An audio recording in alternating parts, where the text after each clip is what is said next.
बात है जब एक देश में दो सुनहरे बालों वाली खूबसूरत परी बहनें रहा करती थी। एक दिन वहां दोनों परी बहनें बागीचे में घूम रही थी। तभी अचानक उनके पास एक बूढ़ी औरत आकर जोर जोर से रोते हुए कहती है, मेरी मदद करो, मैं बहुत परेशान हूँ।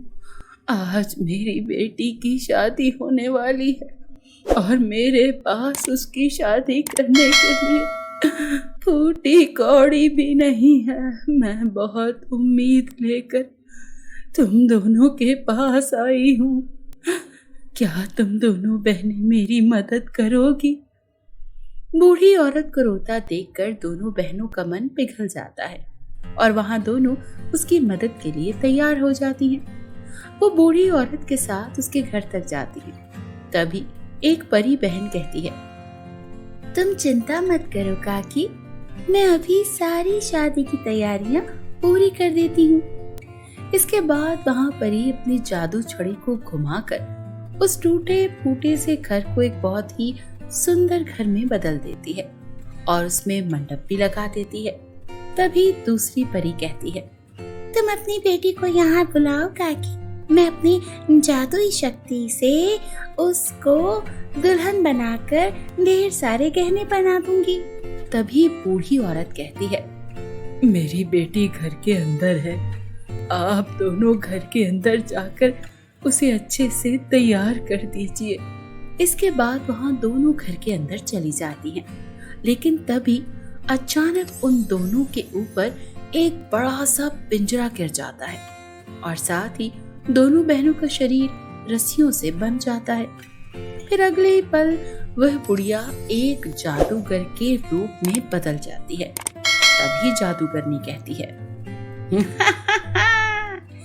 कुछ महीनों पहले तुमने मेरी बेटी को जला कर मारा था, इसीलिए अब मैं तुम दोनों को मार कर अपनी बेटे की मौत का बदला लूंगी। तभी एक परी कहती है, अच्छा तो तुम चंपा जादूगरनी हो।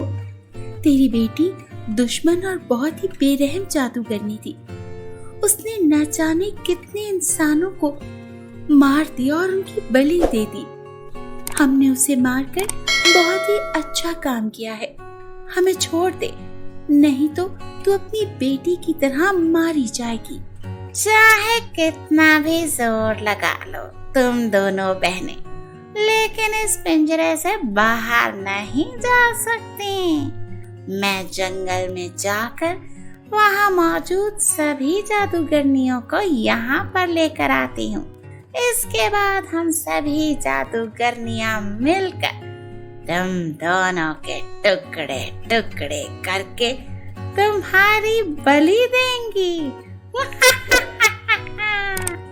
इतना कहकर शर्मिला जादूगरनी वहां से चली जाती है। तभी एक परी कहती है, हमें जल्दी से कुछ करना होगा। अगर हम दोनों यहाँ पर रहे तो ये जादूगरनी हम दोनों को मार कर खा जाएगी, फिर हम दोनों नहीं बच पाएंगी। इस तरह वहां दोनों परियां पिंजरे से बाहर निकलने की बहुत कोशिश करती हैं, लेकिन उन दोनों के हाथ उस जादुई रस्सियों से बंधे हुए थे, इसीलिए वह कुछ भी नहीं कर पा रही थी। थोड़ी देर बाद अनीका नाम की एक लड़की अपने सर पर लकड़ियों का एक गट्ठा लेकर अपने घर की तरफ जा रही थी। तभी परियां अनीका को आवाज देती हैं और ये आवाज सुनकर अनीका फौरन घर के अंदर दाखिल हो जाती है और अपने सामने दो परियों को पिंजरे में देखकर काफी हैरान हो जाती है और उसकी आंखें फटी की फटी रह जाती हैं। तभी एक परी अनीका से कहती है, सुनो लड़की, एक जादूगरनी ने हम दोनों को इस पिंजरे में कैद कर दिया है। वह हम दोनों को मारकर हमारी बलि देना चाहती है। तुम जल्दी से हम दोनों को इस पिंजरे से बाहर निकाल दो। तभी दूसरी परी अनीका से कहती है, हम दोनों के बाल जादुई हैं, तुम हम दोनों के बालों को काट कर एक चोटी तैयार कर लो और इस चोटी को अपने बालों से जोड़ लो, तो हमारी सारी जादुई शक्तियाँ तुम्हारे शरीर में आ जाएंगी। ये सुनकर अनीका एक छोटी सी कैंची निकालती है। अनीका उन दोनों जादूगरनियों के बालों को काटकर उसकी लंबी सी चोटी तैयार कर लेती है और उस चोटी को अपने बालों से जोड़ती है। जैसे ही अनिका उस चोटी को अपने बालों से जोड़ती है, उसके अंदर सारी जादुई शक्तियां आ जाती हैं। तभी अनिका कहती है, अब मैं तुम दोनों को इस पिंजरे से बाहर निकाल दूंगी, अब तुम दोनों घबराओ मत। इतना कहकर अनिका पिंजरे को तोड़ने के लिए आगे बढ़ती है, लेकिन तभी अचानक शर्मीला जादूगरनी और 4 खतरनाक जादूगरनियों को लेकर वहां पर आ जाती है। तभी शर्मीला जादूगरनी कहती है, अरे वाह लड़की, तू तो इन परियों को बाहर निकालने की कोशिश कर रही है। सुन लड़की, तूने बहुत बड़ी भूल कर दी है। अब हम तुझे जिंदा नहीं छोड़ेंगे, हम सब मिलकर अब तुझे खा जाएंगे। तूने बहुत बड़ी गलती कर दी है। लेकिन तभी अनीता अपनी छोटी से कुछ बाल निकालकर शर्मीला और उसके साथ वाली सभी जादूगरनियों के ऊपर फेंक देती है। फिर अगले ही पल उन बालों की शक्ति से सभी जादूगरनियों का कद छोटा और नाटा हो जाता है। तभी शर्मीला के साथ वाली जादूगरनी शर्मीला से कहती है, अरे हमने तो यहाँ पर आकर बहुत बड़ी गलती कर दी भैया, और यहाँ लड़की तो हमसे बहुत ज्यादा ताकतवर निकली। उसका जादू तो हमसे भी बहुत ज्यादा बड़ा निकला। उसने तो हमारे शरीर को कितना छोटा कर दिया। शर्मीला, तूने हमें किस मुसीबत में फंसा दिया कमबख्त। तभी दूसरी जादूगरनी कहती है, अरे तूने बिल्कुल सही कहा, हमें शर्मीला की बातों में नहीं आना चाहिए था। चलो यहाँ से भाग चलते हैं, नहीं तो ये लड़की हमें बिल्कुल भी नहीं छोड़ेगी। लेकिन तभी अनिका शर्मीला के साथ वाली बाकी जादूगरनियों का हाथ पकड़कर उन्हें घर से बाहर ले जाती है और उसके बाद एक बड़ी सी मशाल जलाकर उन सभी को वहां पर जलाने की कोशिश करती है। देखते ही देखते सारी जादूगरनियां जलकर राख हो जाती हैं और इसके बाद अनिका पिंजरे में कैद दोनों परियों को आजाद कर देती है। तभी एक परी अनिका से कहती है, तुम्हारी वजह से हम दोनों बहनों की जान बची है। अनिका, इसीलिए जादुई चोटी हम तुम्हें उपहार में देना चाहते हैं। यहाँ तुम अपने पास रखो और जादुई चोटी तुम्हारी हमेशा मुसीबत में मदद करेगी।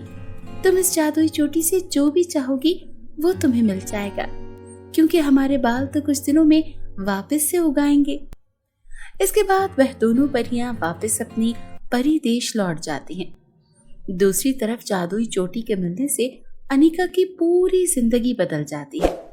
वह जादुई शक्तियों का इस्तेमाल करके अपने साथ वाले गरीब और लाचार लोगों की भलाई करने लगती है और यहाँ पर परी बहनों के बाल वापस से उग जाते हैं और वहाँ बहुत ज्यादा खुश होती हैं। इधर अनिका भी बहुत ज्यादा अमीर हो जाती है और अपना जीवन खुशी खुशी बिताने लगती है।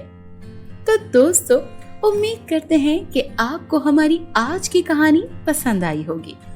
आपको हमारी आज की कहानी कैसी लगी, हमें कमेंट बॉक्स में जरूर बताइएगा। और हाँ, अगर आपने अभी तक हमारे चैनल को सब्सक्राइब नहीं किया तो जल्दी से आप हमारे चैनल को सब्सक्राइब कर लें, ताकि हमारे आने वाली ऐसी इंटरेस्टिंग स्टोरीज आपको सबसे पहले मिले। मिलते हैं अगली स्टोरी में, तब तक के लिए बाय बाय। जब वो गाय बाहर निकल आती है तो सूरज को हसरत भरी निगाहों से देखती है, मानो कि वो उसका शुक्रिया अदा कर रही हो। फिर सूरज उस गाय के सर पर हाथ फेरता है और अपने घर की तरफ बढ़ने लगता है तो गाय पीछे से आवाज लगाती है, रुक जाओ सूरज। सूरज घबरा जाता है, इस घने जंगल में इसे कौन जानता है, और वो पीछे मुड़कर देखता है तो वही गाय सूरज को बोल रही होती है, जिसे सुनकर सूरज बहुत ही हैरान हो जाता है और उस गाय की तरफ बढ़ने लगता है। फिर वो गाय कहती है, मुझे भगवान ने तुम्हारी मदद के लिए भेजा था। ये तुम्हारे लिए एक आजमाइश थी कि तुम मुझे मुसीबत में फंसा देखकर मेरी मदद करोगे या नहीं करोगे। उसका परिवार पूर्ण रूप से बदल गया। उसके पास जरूरत का हर सामान था। उसके पास ट्रैक्टर थे, गाय भैंस और एक अच्छा मकान भी था। जादुई बरगद की मदद से उसका परिवार पूर्ण रूप से सक्षम हो गया था। परंतु एक बात जो अभी भी नहीं बदली थी, वो थी राजू की ईमानदारी और उसकी अच्छाई। राजू की परिस्थितियों में इतनी जल्दी बदलाव को देखकर मोहन अपने ही दोस्त से मन ही मन में ईर्ष्या करने लगा और उससे दूर रहने लगा।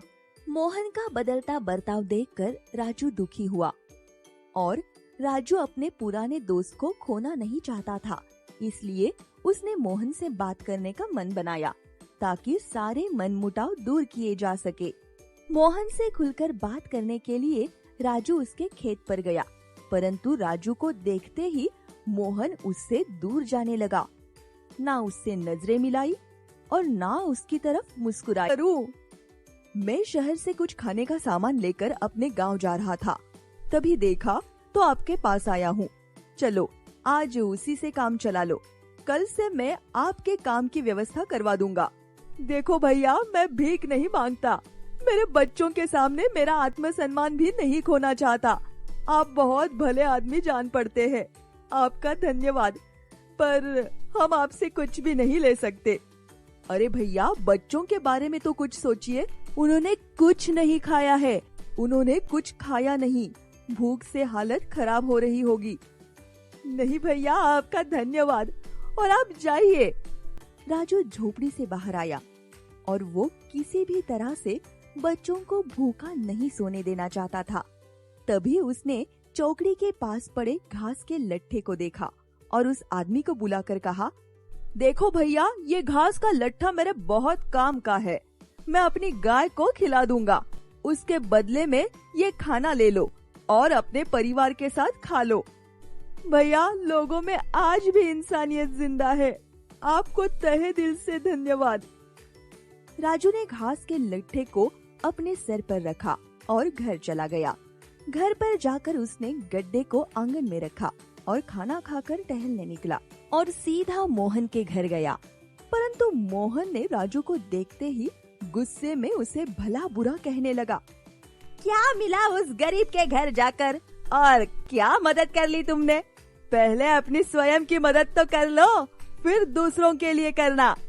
दोस्त, तुम इतने नाराज क्यों हो रहे हो? उस परिवार ने सुबह से खाना नहीं खाया था। तुम्हारे पास खुद के खर्चे के लिए पैसे नहीं और तुम दूसरों की मदद करने के लिए कूद पड़ते हो। पहले अपनी हालत तो सुधार लो, फिर दूसरों की सुधारना। और मदद का इतना ही शौक है तो सब कुछ छोड़कर उनके साथ ही क्यों नहीं रहने लगते? इतना सब सुनकर राजू को बहुत दुख हुआ, पर कहीं ना कहीं उसके अंदर अच्छाई की चमक थी। ये सब सुनकर कि वो अंदर से खुश था कि उसने आज किसी परिवार की मदद की और आज उस परिवार को भूखा नहीं सोना पड़ेगा। मस्तिष्क के अंदर ये सारा मंथन करते हुए वो अपने घर गया और घर पर जाकर आराम से सो गया। जब राजू सुबह उठा तो उसने देखा कि घास का लड्डा बहुत तेजी से चमक रहा था और पास जाकर देखा तो उसकी आंखें खुली की खुली रह गई। घास का वह लड्डा सोने की तारों का लड्डा बन चुका था। क्योंकि राजू बहुत ईमानदार था तो वो उस लट्ठे को लेकर पुनः उस पेड़ के पास पहुंचा, परंतु पेड़ के पास कोई परिवार नहीं था। तभी वो लट्ठे को वहीं छोड़कर जाने लगा। तभी अचानक से विशालकाय बरगद के पेड़ के पत्ते हिलने लगे और आकाशवाणी की तरह एक आवाज सुनाई दी। राजू, ये सोना तुम्हारा है, तुम ही इसके मालिक हो। मैं वही आदमी हूँ जिसकी तुमने कल रात मदद की थी। मैं बरकत का बरगद हूँ। परंतु मैंने तो कुछ भी अलग नहीं किया था, मैंने तो सिर्फ एक परिवार को खाना मात्र खिलाया था। क्या है? अतः क्या तुम मुझे अपना घोड़ा दोगे ताकि मैं अपने घर पहुंच सकूं? ये सुनकर राजकुमार सोच में पड़ जाता है। 5 मोतियों वाले पहाड़ पर जाने के लिए मुझे इस घोड़े की बहुत ज्यादा जरूरत है, अथवा पता नहीं कि मैं वहां पहुंच भी पाऊंगा या नहीं। वो ऐसा सोच ही रहा था, तभी बूढ़ी औरत बोलती है, अरे रहने दो, नहीं देना है तो मत दो। सोचो मत, जब मेरे अपने बेटे ने ही मेरा साथ नहीं दिया तो तुमसे मैं कैसे उम्मीद करूं? ऐसा कहकर वो धीरे धीरे जाने लगती है। तभी राजकुमार बोलता है, ठहरो माँ, ये लो मेरा घोड़ा और इस पर बैठकर तुम अपने घर जा सकती हो। राजकुमार अपना घोड़ा तो दे देता है, किंतु सोच में पड़ जाता है कि अब वो 5 मोतियों वाले पहाड़ पर कैसे जाएगा। वो ये सोच ही रहा था, तभी उसके सामने चारों तरफ बहुत ही ज्यादा चमकता हुआ प्रकाश फैल जाता